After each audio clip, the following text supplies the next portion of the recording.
It's now time for On the Line with Cheryl Wilkerson. The conversation will range from local dialogue to international. This show is meant to enlighten, inform, and to inspire. On the Line with Cheryl Wilkerson begins now. Hello and welcome to On the Line. I'm your host, Cheryl Wilkerson. You know, this past week, so many sororities and fraternities, and it's always close together, celebrated their Founders Day. I'm not in the Greekdom, okay, but my mother was. I used to say that she loved her deltas more than she loved her 4 children, that she never said I was wrong. But I thought it would be important today to speak to somebody who has pledged and talk about the benefits or why that you pledged or the benefits you've gotten from it as an adult. So we welcome to the program today Cynthia Bullock. She works here at the radio station with us, and she is a Delta. Welcome to the program. Thank you, Cheryl. Thanks for asking me. So you pledged what? Gamma Iota, 1975 Hampton Institute, which is now Hampton University.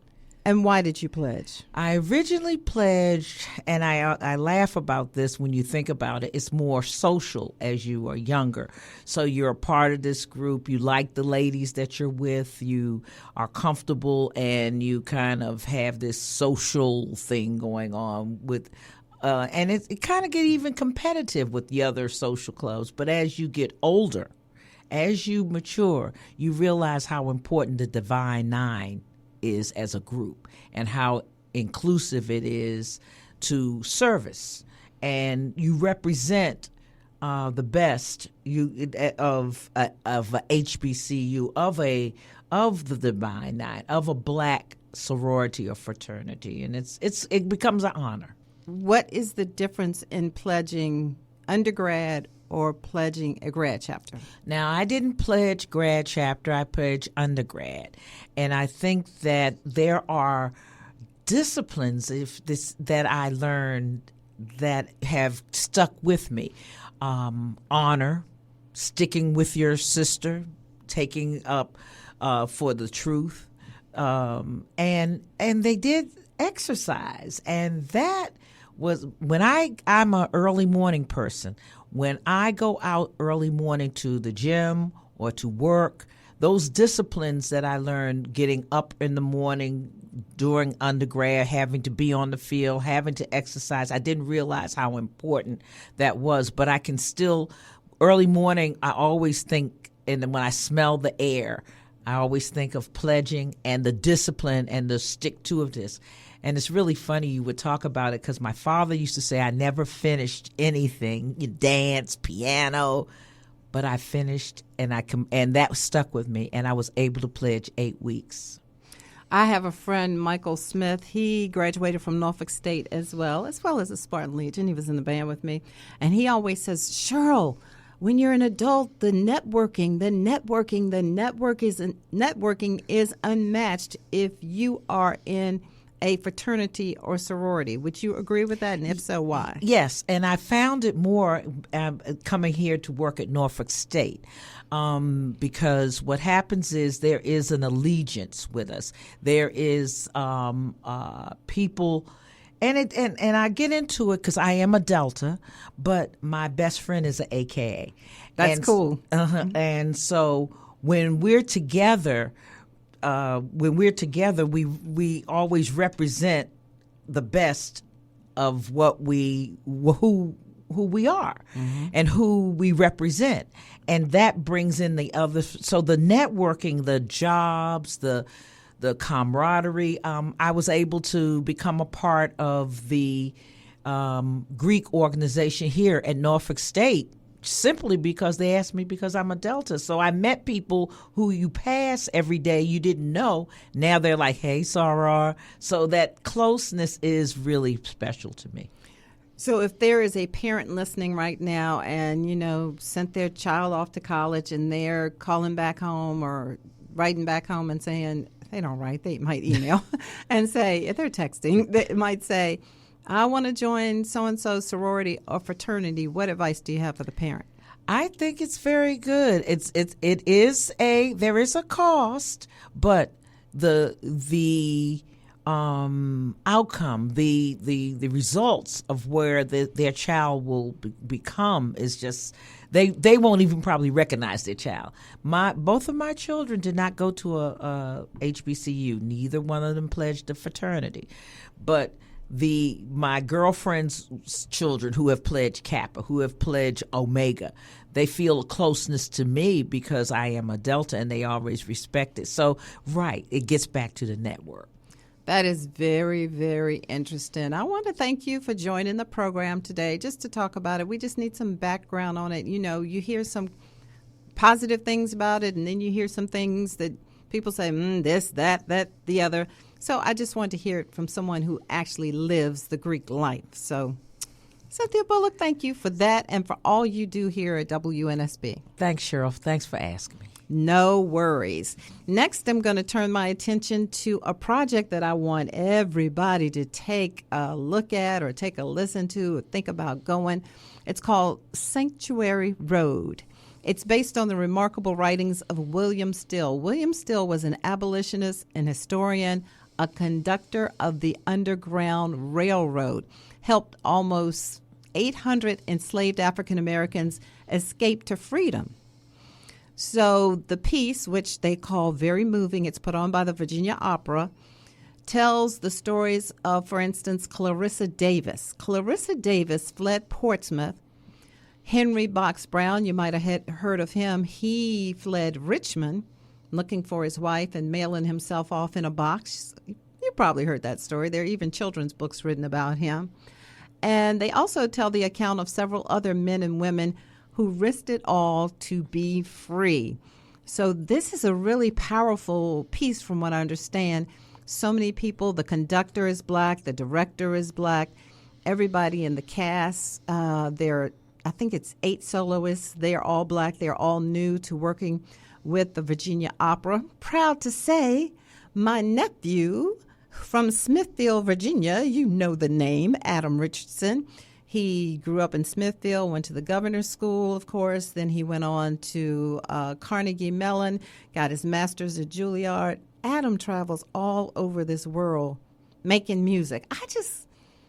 To have that gift is just a wonderful thing. I can't even imagine it, but he does. And Adam is going to be in Sanctuary Road. So the cool thing about it is it's going to be in Norfolk, it's going to be in Fairfax, and it's going to be in Richmond. So let me give you the days and the times. Okay, in Norfolk, Friday, January 26th, 7:30 p.m. Also in Norfolk, Sunday, January 28th at 2:30 p.m. If you are listening by way of our app, please do that. Please tell all your friends to download the app as well. They can, if there's somebody in Fairfax, Saturday, February 3rd at 7:30 p.m., Sunday, February 4th at 2 p.m.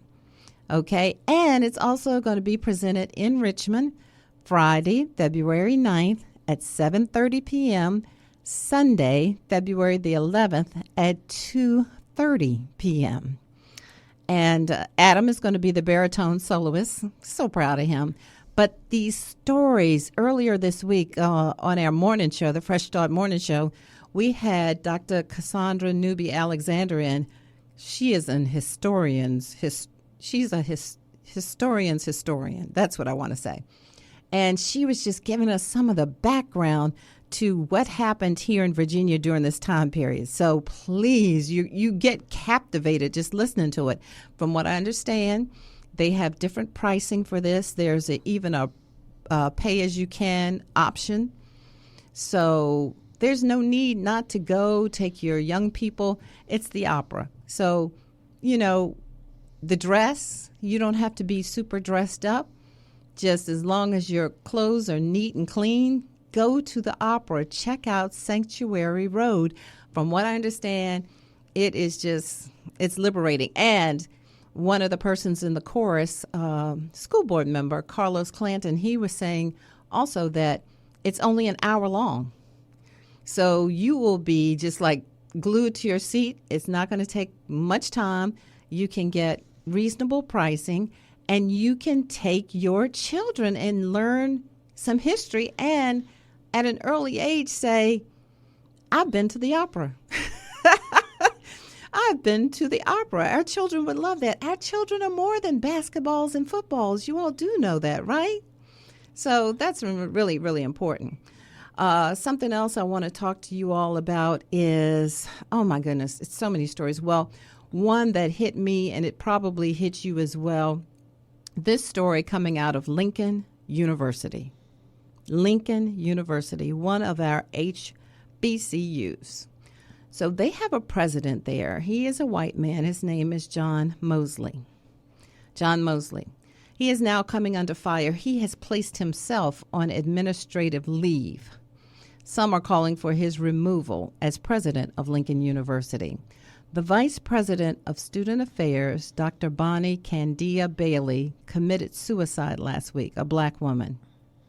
She left a suicide note accusing Dr. Mosley of bullying her.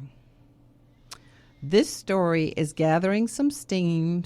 The students are already calling for the president to be let go, for him to be fired. Some say racism is at the very core of this issue. Again, this happened at Lincoln University. There are some reports that the president in the previous times had bullied, or how can I say it, been not so kind and understanding to some of the people that work there at Lincoln University.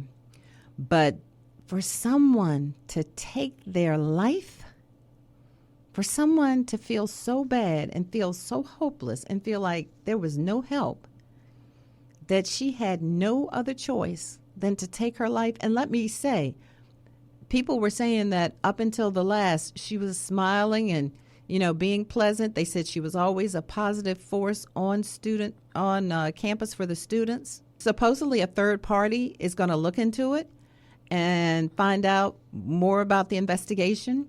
But Dr. John B. Mosley served as the 21st president of Lincoln University. He's been there since January 2022 is what I remember reading. When he took that job, he said that enrollment and access were his top priorities. There has been scuttlebutt, you would say, that perhaps he was not the most understanding. But for Dr. Bonnie to take her own life, that's tragic. So let's hope that we get to the bottom of that, because we need our professors. We need our people. This is a whole human life. And to feel so lost, so broken about it, that's horrible. Also this week, the black lawmaker who was once expelled from the Tennessee House after protesting the gun violence on the chamber floor, remember that? His name, Justin Jones, and then he was put back in office.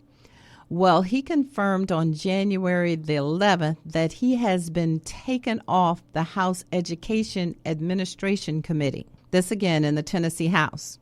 He said, today the speaker announced that I was stripped from being on the House Education Administration Committee as they prepare to push their unpopular school voucher program. Of course, Justin Jones is a Democrat. He said, my Republican colleagues know voters do not want the education for profit scheme and are trying to stifle anybody who goes against it.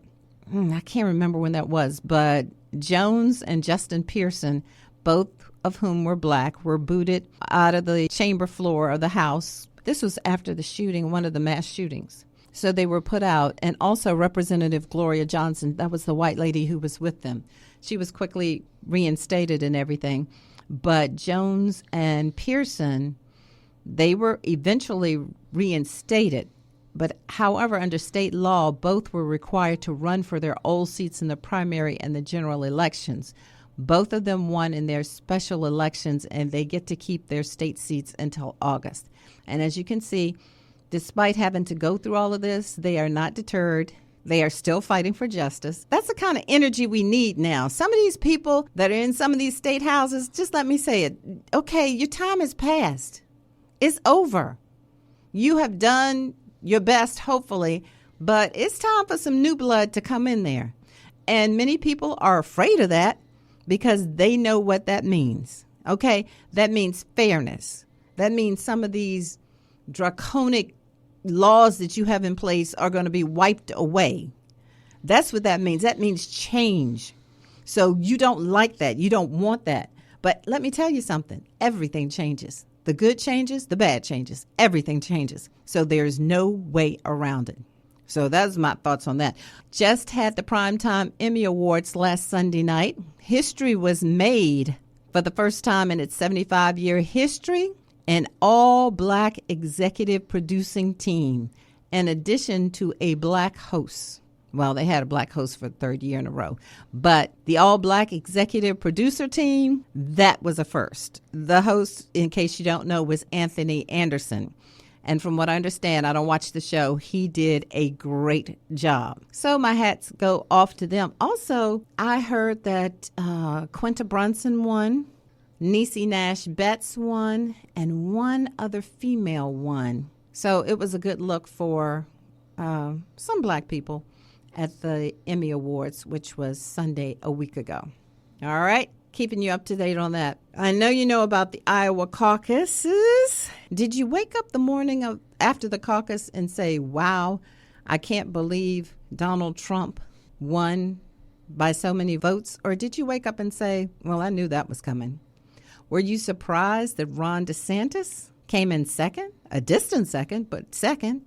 Or did you think that Nikki Haley had overcome Ron DeSantis? You may not be a Republican, but you need to be on top of what's going on with both parties. That's my thought on that. So we'll see what happens as the Republicans continue to square it out, battle it out. And this is my problem with the Democratic Party. Why don't you all say what's going on? Why are you so mealy-mouthed about certain issues?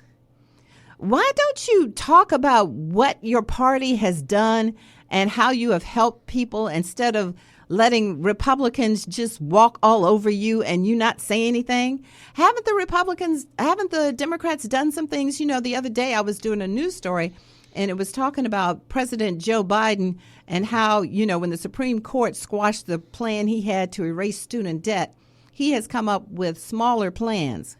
But those plans have knocked out millions of dollars of student debt that people, you know, are no longer responsible for. And yes, I understand the other side of the argument. Well, I had to pay to go to school. They should have to pay. You know what? Sometimes you have to have grace. Sometimes people attempt to do things and they find themselves further and further in debt, even though they are paying on it. From what I understand, thank goodness I never had a student loan. Thank you, Father, and thank you to my dad. But sometimes it's the only way that people can go to school is to take out that loan. And then that loan compounds. And before you know it, you took out a $15,000 loan and now you owe $80,000. Okay? Don't come down on people that took out loans and now can't afford to pay for it. Yes, I know they're extremes. But why do we always have to go to the extremes? Why do we have to go to the people that took out the loans and now they're driving around in a car nicer than mine because they didn't pay their loan and now their loan is going to get wiped out? Think about the average everyday person that is sincerely trying to pay back that loan. They can't do it. Okay, no matter how hard they try. Heck, you can't even rent an apartment these days, much less buy a house. If you had to move right now, do you realize what you would actually go through? It's a bit much. It's a bit much. And so, like I was saying earlier, why don't Democrats go back and just like Republicans have their talking points every day, and they get these talking points every day. And that's why when you hear Republicans speak, you always hear the same thing because they stick to the plan. Okay. Joe Biden in office, and this is not saying this man is perfect. None of us are. But he fought for and he signed the American Rescue Plan, which protected workers' pensions. Your pension? Hello?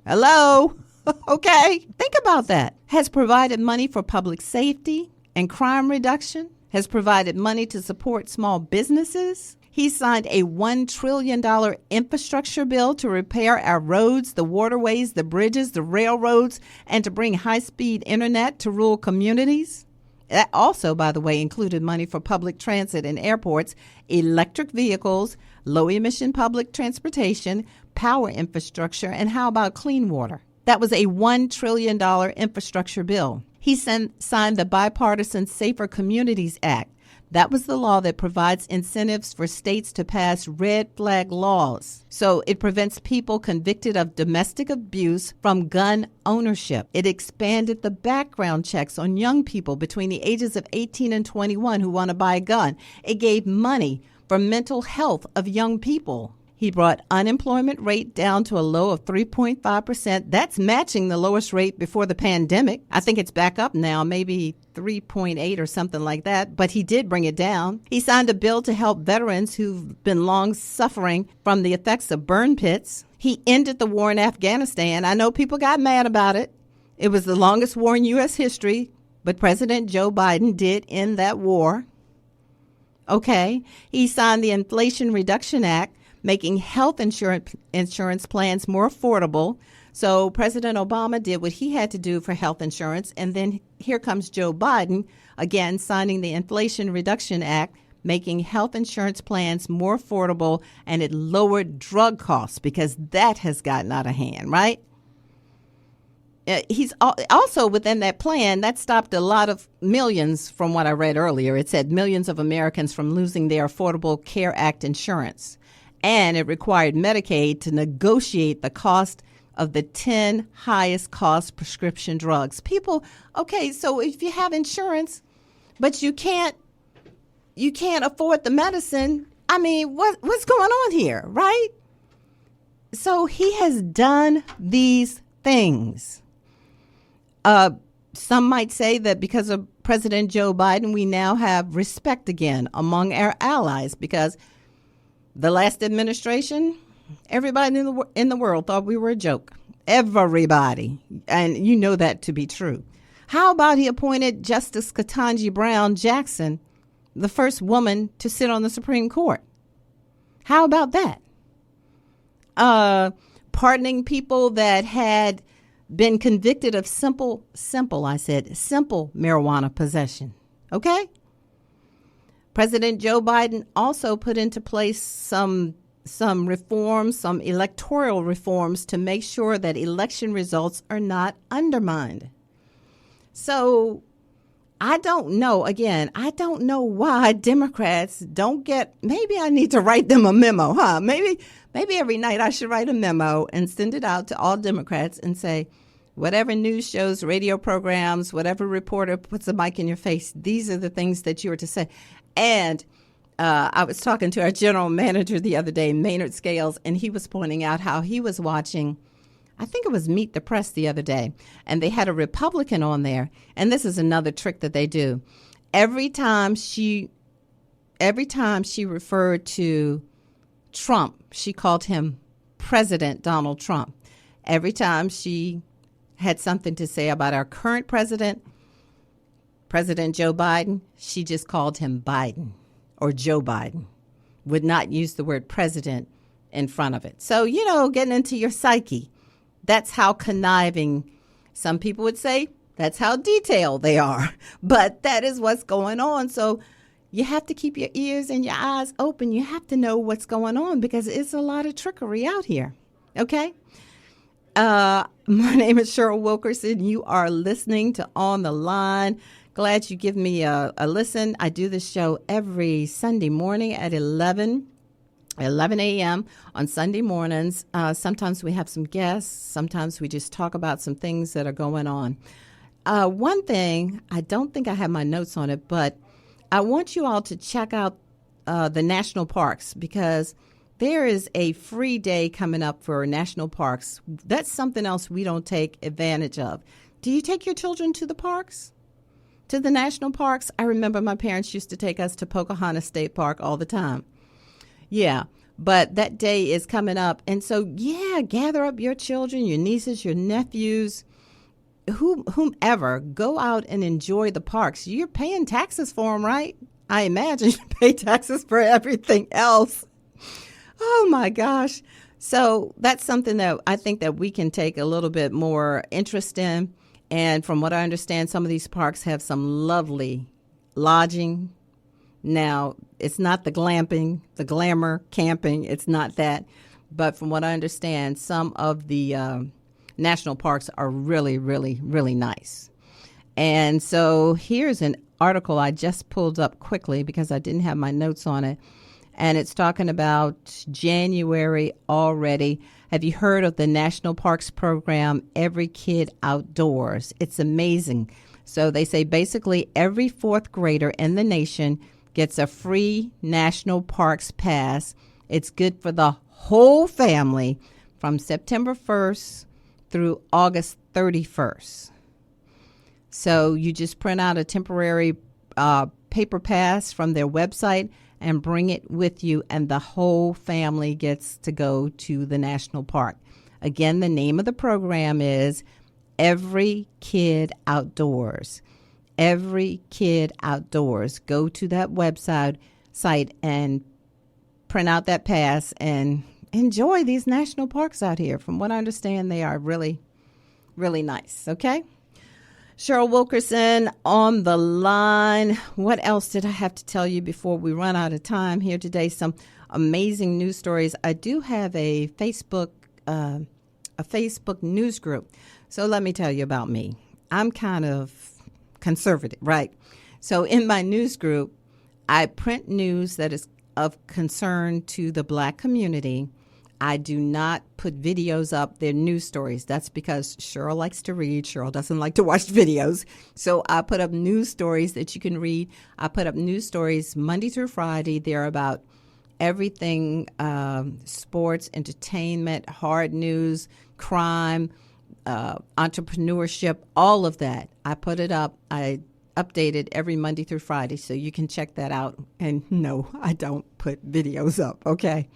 And the students are so funny at school. They'll be like, Cheryl, Miss Cheryl, we want you to look at this. We know you don't like videos, but just look at this one. So they're trying to get me there.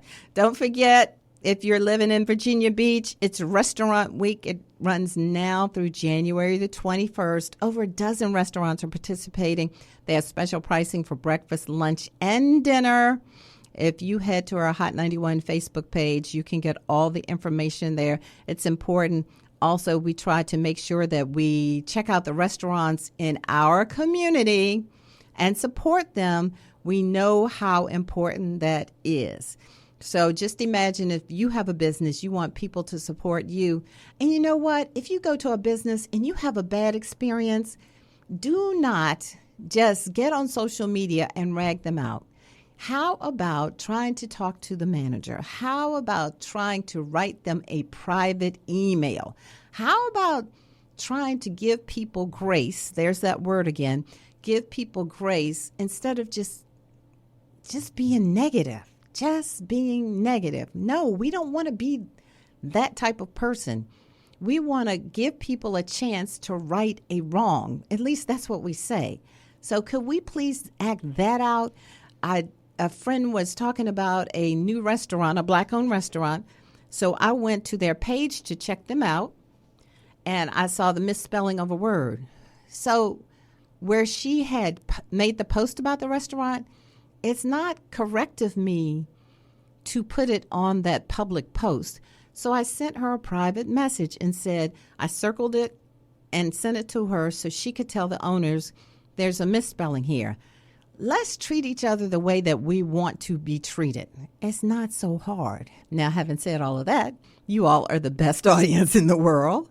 I appreciate you all so much. You are so smart. You fuel me. Your stories interest me. What I have learned being in this business and what I love about this business is everybody has a story. And it's my mission to get around to all of you all to hear about your story. So my email address is cwwilkerson@nsu.edu. cwwilkerson@nsu.edu. If you ever need to drop me a line, please do so. And sometimes it takes me a while to get back because things get hectic, but I will get back to you all, okay? Thank you all for hanging out with me today. I appreciate it. Man, campus was electric this week. The students came back. First week of classes back. We have some students that work with us during the morning show. Check us out. Fresh Start Morning Show starts right here, 91.1. every weekday morning at 6 a.m. Myself, DJ B. Also, we have Nia Ward and we have JJ Mayo. So check us out. And then we have guests stopping by as well. But the students were like, oh, man, I can't get a parking space. Oh, man, the students are back. So it's exciting. They're talking about how many classes they're taking and this instructor and this professor. So it's good to be around the youth. It's good to just listen to them sometimes, right? Don't always try to teach them. Sometimes just listen to them. So I'm signing off. You all have a wonderful Sunday. We will do this again next week. Next week, I think, I have a very interesting man that's doing some great things in the community. You will not want to miss this show, okay? I promise you that. And as always, be whole.